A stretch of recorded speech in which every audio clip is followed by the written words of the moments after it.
जालन्यात अवैधरित्या गावठी पिस्तूल बाळगणाऱ्याला पोलिसांनी जेरबंद केले। जालन्याच्या आष्टी पोलिसांनी ही कारवाई केली। आरोपीला ताब्यात घेऊन त्याच्याजवळील गावठी पिस्तूल जप्त केले। या आरोपीला न्यायालयाने 3 दिवसांची पोलीस कोठडी सुनावली।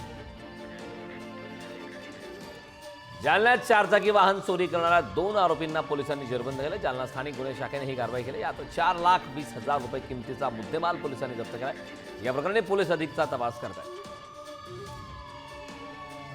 नांदेडच्या एटीएस पथकाने गोळीबार प्रकरणी जगदीश आणि शुभसिंग या दोघा आरोपींना पंजाबमधून अटक केली। 2 आठवड्याआधी या आरोपींनी केलेल्या गोळीबारात एकाचा मृत्यू तर 1 जण जखमी झाला होता। आरोपी बब्बर खालसा या दहशतवादी संघटनेत सक्रिय असल्याची सुद्धा माहिती आहे। जालन्याच्या बदनापुरातील घोटण शिवारात नदी पात्रातून बेकायदा वाळू उपसा सुरू आहे। रात्रीच्या वेळी जेसीबीच्या सहाय्याने काढण्यात आलेल्या वाळूची वाहतूक बिनबोभाट सुरू आहे। जालन्यातील ही वाळू चोरी रोखण्याचं मोठं आव्हान जिल्हा प्रशासनासमोर उभं राहिलं।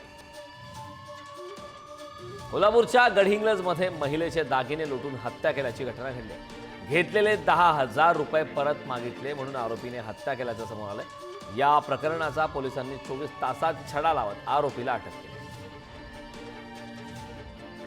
धुळे तालुका पोलिसांनी अवघ्या 5 तासात चोरलेल्या वाहनासह चोरट्याला जेरबंद केले।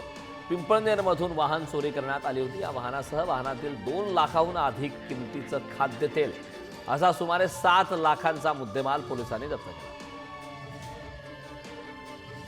जनावरांची कत्तल करून मांस विक्री करणाऱ्याला भंडारा पोलिसांनी रंगेहात पकडले। गुन्हे शाखेला मिळालेल्या माहितीच्या आधारे चिचाळ परिसरात ही कारवाई करण्यात आली। पथकाला 4 जिवंत जनावरांसह कत्तल केलेले जनावर पोलिसांना त्या ठिकाणी आढळले।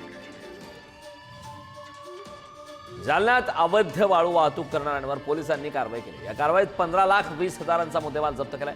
मिळालेल्या माहितीच्या आधारे तालुका जालना पोलिसांनी ही कारवाई करून दोघांना ताब्यात घेतले।